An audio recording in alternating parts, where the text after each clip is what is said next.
দেখো এই কোয়েশ্চেনটা সলভ করার সময় তোমরা বুঝতে পারবে যে ম্যাথমেটিক্সের মড ফাংশন কতটা ইম্পর্টেন্ট। কারণ দেখো এখানে যে ভেলোসিটিটা দেওয়া আছে v equal to mod of t minus two, কোয়েশ্চেনটা দেখো কি বলছে, a bird flies 4 second with a velocity v equal to mod of t minus 2 metre per second in a straight line where t equal to time in second, calculate the distance covered by the bird. তাহলে দেখো distance covered আমরা যদি তাড়াতাড়ি নির্ণয় করতে চাই, খুব easily নির্ণয় করতে চাই, তাহলে আমরা কী করবো, ভিটি লেখচিত্র অঙ্কন করবো এবং লেখচিত্রের ক্ষেত্রফল নির্ণয় করবো। তা আমরা জানি যে ভিটি লেখচিত্রের ক্ষেত্রফল হচ্ছে যে ডিস্টেন্স। তাহলে দেখো এখানে যদি ভি ভার্সেস টি আমরা লেখচিত্র অঙ্কন করার চেষ্টা করি, যেহেতু V equal to mod of t minus two given রয়েছে কিন্তু, ঠিক আছে। তাহলে দেখো এখানে যদি আমরা ভি ভার্সেস টি লেখচিত্র ড্র করি, ওয়াই অক্ষ বরাবর ভি নিলাম আমরা, এক্স অক্ষ বরাবর মনে করো আমি টি নিয়েছি।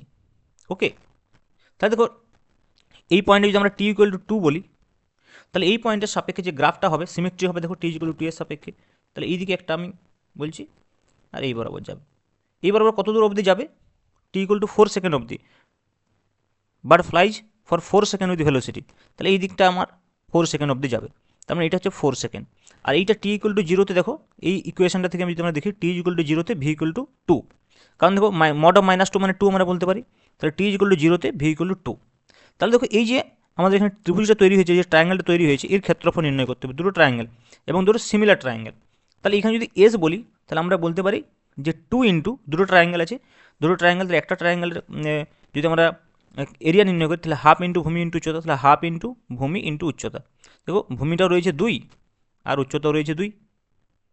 ওকে, তাহলে তোমার এটা হয়ে যাচ্ছে 2 ইন্টু 2 4 মিটার।